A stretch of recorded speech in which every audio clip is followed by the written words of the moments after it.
What if stupidity wasn't inevitable, but a thriving industry? Open a tab, then another flashy slogans, buzzing notifications, smiling faces sold by the second. The noise doesn't inform you. It trains you, it turns your gaze into a commodity. Feeling the pressure. It's the ocean of attention where your reflexes are hooked by fleeting emotions. The thicker the noise gets, the narrower your thinking becomes, and depth turns suspicious, slow, almost guilty. You're promised knowledge through instant access, but access isn't understanding, it's the illusion of mastery without effort. Behind the flow, a simple mechanism: capture, retain, resell. And in this harsh light, a question hits hard. Not how to follow better, but how to stop being followed.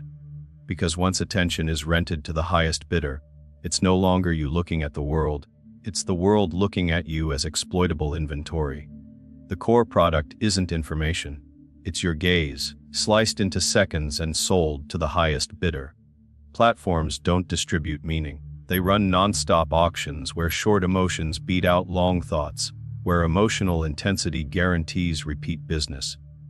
Behind the polished interface, a cold calculation runs the show. Maximize time on site, predict your next move, guide your hand back to the feed. You're sold the flattering story of free choice. In reality, your micro-reactions become the ink that redraws your preferences, then the compass that steers you right back to the same spot, a little faster, a little harder. The whole ecosystem lines up with this logic: newsrooms crafting headlines for adrenaline rushes, politicians amping up outrage, brands dressing up desire as moral imperatives. Nuance doesn't trigger urgency, it costs time, it slows things down, it optimizes nothing.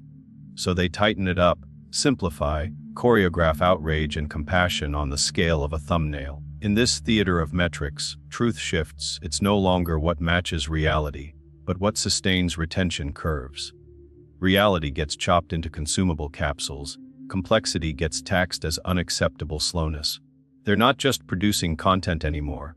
They're manufacturing audiences, surgical segmentation, rapid A to B testing, micro-targeting that fits your vulnerabilities like a glove. Over time, a subtle unease settles into your body. Overloaded with stimuli, you find yourself paradoxically empty, as if the air's running out in the room where thinking should deepen. The day leaves a trail of images without grip, instant convictions that crumble at the touch. This isn't just about cultural tastes or business models. It's a reshaping of your inner environment, a climate that favors reflexes over reason, jolts over substance. The attention market doesn't just occupy the screen. It colonizes the breath between ideas, the silence where a true sentence is born. From there, it becomes essential to name what's eroding: a cognitive ecology, a mental habitat to protect, thresholds to relearn. Talk about information, and you're naming files. Talk about cognitive ecology, and you're naming the air your mind breathes. The brain isn't an unlimited hard drive, it's an organism with thresholds, rhythms, latencies. Working memory can only handle a few elements at once. Every parasitic interruption, notification, sound, vibration, fractures your inner sentence and scatters thinking into dust of aborted intentions. You think you're consuming content, but it's your ability to hold an idea under tension that's getting consumed. The feed short circuits tolerance for ambiguity: less silence, less oxygen, more reflex. When ambiguity fades, dogma sets in. Not from conviction, but from exhaustion. Your body signals this drift before your mind does. Shoulders tense, breathing shallow, eyes glued to the glowing glass. A defensive posture, survival thinking. The dopamine from digital surprises rewards the jerk, not the flow. It trains your hand to chase the next spark instead of deepening the present. But depth isn't a talent. It's physiology: ultradian cycles, stretches of sustained attention, effort alternating with release. Without these mechanics, ideas don't thicken. They get summarized. At night, long-term memory consolidates what the day has worked on. If sleep is flooded with blue light and fragmented rumination, the night no longer archives. It erases. Restoring the mental habitat, it's not about fleeing the world, but redesigning your inner climate. Set entry thresholds, a ritual that signals to your brain you're leaving reactive mode. Deep belly breathing, open shoulders, wide gaze. Set exit thresholds, a walk without earbuds to let things settle, a handwritten note to close the loop. Space isn't neutral, a clear desk reduces contextual load. Warm lighting extends patience. A sturdy chair makes your spine ready for duration. Time isn't neutral either, blocks of focused work, then deliberate recovery. Thinking thrives on alternations, like muscle does. Embracing ambiguity requires exercises in slowness. Read a tough paragraph until you feel the resistance. Ask a question that doesn't resolve right away. Let a thesis and its opposite coexist without rushing to judgment. This isn't asceticism for its own sake. It's reopening the attention capillaries, reinstalling an intellectual pulse that can sustain nuance. Then, working memory stops being a clogged funnel and becomes a workshop again. You lay out the pieces, let them settle, come back, and something finally holds. You confuse access with ownership, as if opening a door is enough to live in the house. The library is global, but you often just hold an entry ticket, a headline, 3 lines, a flash of outrage, then escape. Scrolling mimics reading. Real reading demands allegiance, consenting to duration, resistance, the text's right to shift you. Knowing isn't stacking signals. Understanding is a slow metamorphosis, where an idea earns the right to alter your reflexes. The illusion of mastery thrives on vanity metrics, view counts, watch times, progress bars that give surface the appearance of depth. You leave stuffed with clues, but starving for meaning. It's satiety without digestion. This illusion has its rituals, skimming summaries, repeating catchphrases, wielding quotes as proof of passage. You know what it's about. You can discuss it, but nothing has taken root in your inner architecture yet. The test is missing. Rephrase in your own words, pit the idea against its opposite, confront it with experience, endure the uncertainty it opens. Varnish, knowledge protects the ego, understanding exposes it. That's why low-cost certainty seduces, it closes the question, reassures, avoids the risk nuance demands. You cling to it like a railing, when thinking needs a measured void to rise, an oscillation between thesis and antithesis. The attention market amplifies this confusion because it pays for quick closure. A slogan shares better than a puzzle, calibrated outrage spreads better than a fragile hypothesis. In this economy, reason loses its slow wings. Yet understanding is as physical as it is intellectual. Right to test, draw a concept map, read aloud to hear where it grates. Let a night bring relief to what resisted the day before. Your body signals the shift when it happens. Breathing deepens, shoulders drop, eyes stop jumping from spark to spark and enter the texture of a sentence. At that moment, the idea stops being a visitor and starts furnishing the room. To dismantle the illusion, install reality checks. 1 page, then pen pause. What do you retain without looking? 1 thesis, then a serious counterexample. Does it still hold? 1 concept, then real-world application. Off screen, does it apply without breaking? Understanding doesn't shine, it endures. It leaves traces in how you act, choose, speak less but more precisely. What imprints isn't a stockpile of facts, but a muscle of discernment. You leave the stage of counted appearances for the workshop of silent transformations, where I know fades before an I become that nothing can mistake for a progress bar. You call it being likable, but it's a survival choreography on screen. The persona takes the stage, smooths the edges, erases the grit, promises buy-in at the cost of your edge. This mask isn't malicious, it shields you from the shadow of rejection. Yet, bending it eventually bends you. What you hold back to stay acceptable doesn't vanish. It sinks to the basement. There, the shadow stockpiles what you've deemed unfit to show: lucid anger, boundary instincts, words that cut instead of seduce.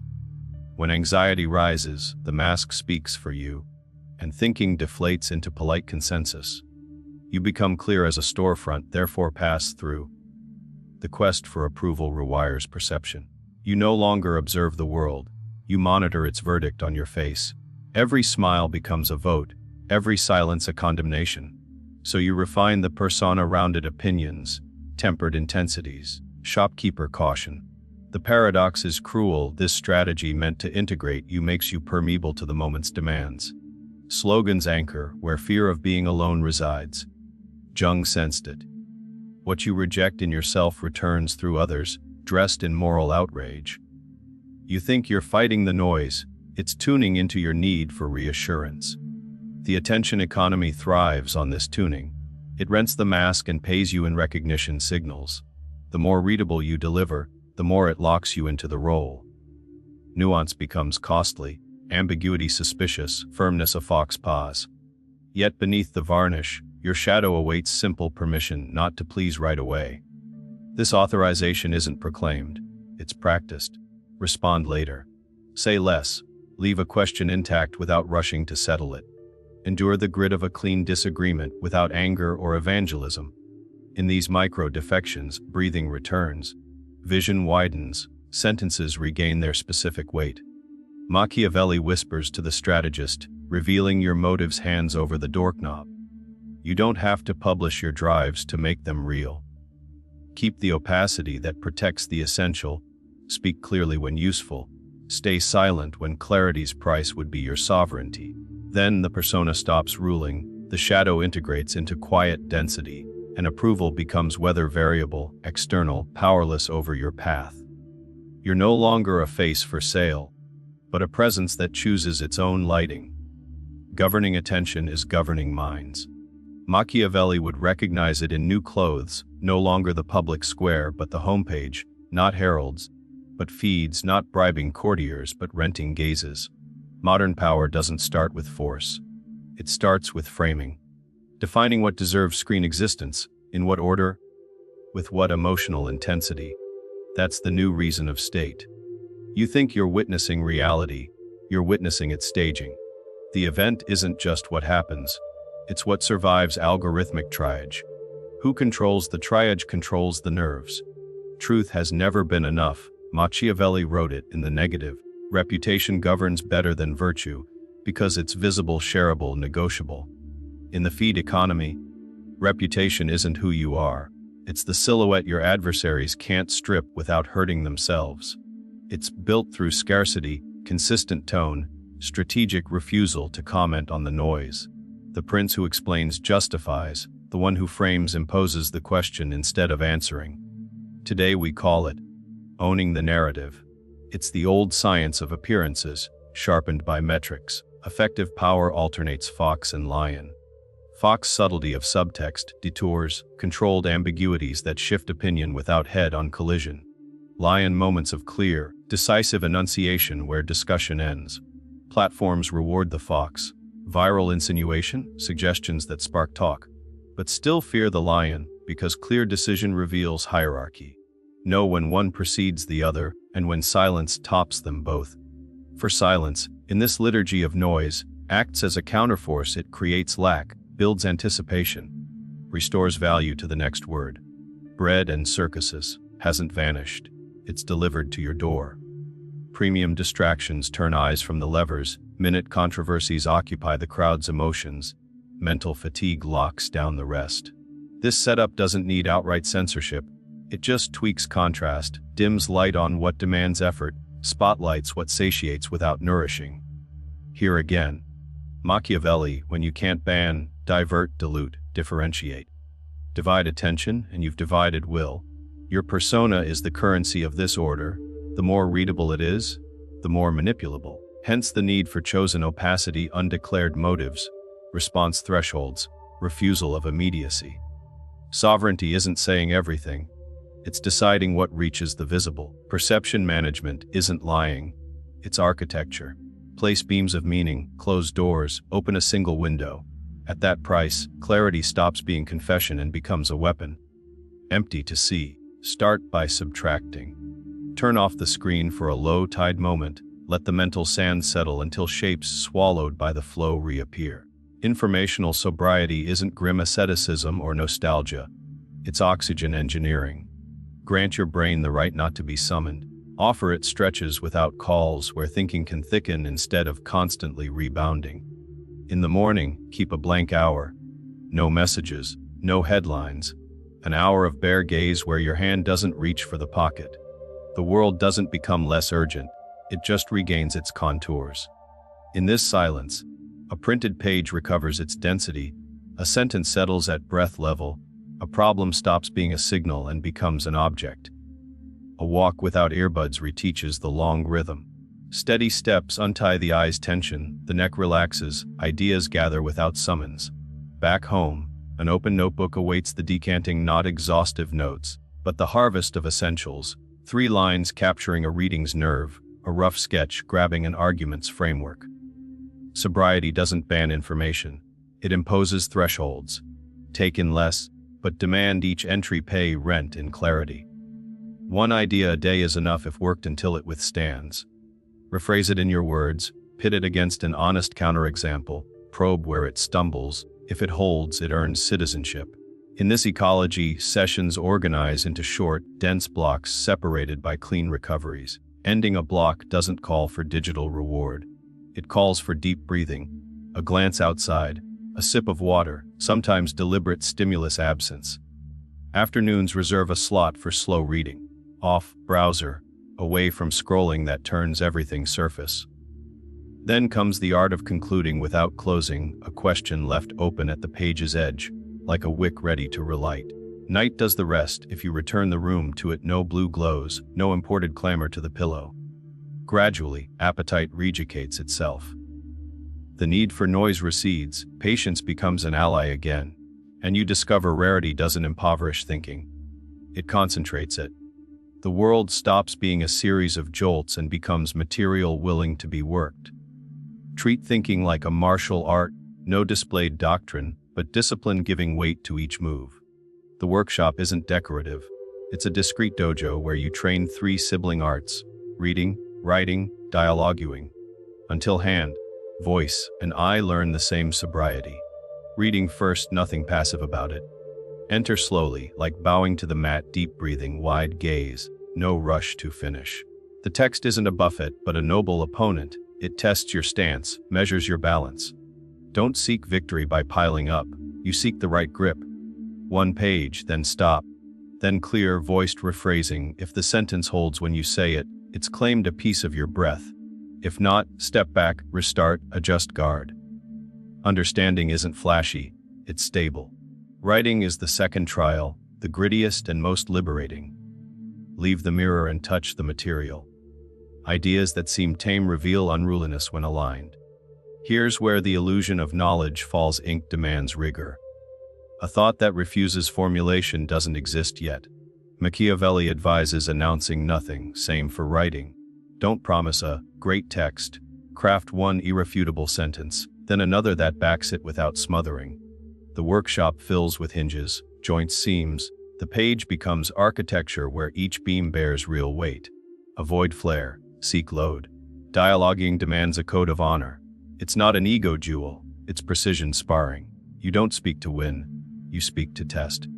Socratic, yes, but without theater asking, what do you mean by that?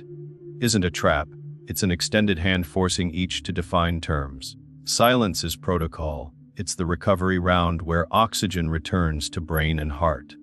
Jung reminds that the shadow loves debates blind spots, learn to name them without parading wounds as trophies. Nietzsche pulls you to presence, hold the gaze, hold the slowness, drop the urgency to convince. Schopenhauer flags the danger of bad reason files, refuse, wince, that leave you hollower than before. In such a workshop, tools stay few: pencil, notebook, printed page, a voice freed by reading aloud. Build mind maps, not to impress, but to see an argument's skeleton. Rewrite a concept in trade words, confront it with a counterexample that doesn't spare you. Dialogue becomes a shared forge, writing a test bench, reading a grounding.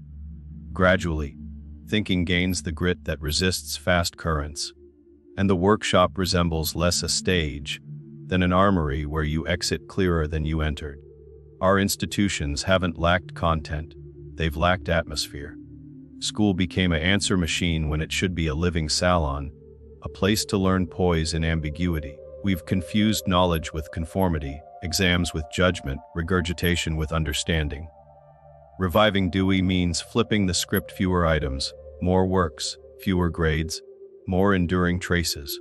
A classroom becomes a workshop when time stretches around a resistant problem, when a student can spend a week on a hypothesis. challenging it, rebuilding piece by piece, until feeling in their fingers what it demands. The teacher shifts from anxious, silence overseer to workshop master. They set the light, distribute material, install entry and exit rituals. 5 minutes of slow aloud reading to embody the text, 3 Socratic questions where no one wins, but everyone learns to name terms. Controversy stops being a podium sport, it returns to elucidation art. You don't be right, you deepen. Evaluation shifts grade ambiguity mastery. The ability to loyally rephrase the opponent before replying. The honesty of a counterexample that truly hurts. Around it, the city can lend its walls. A library stops being a warehouse. It becomes a luminous commons, with shared, depth hours. For phone-free reading, doors open. Micro-salons weave in homes, cafe backrooms, theater ground floors. 6 chairs, 1 text, 1 simple rule. Speak less, specify more. The university regains seminar patience, long projects, hand-kept notebooks, modest but demanding publication. Institutions don't impose truth.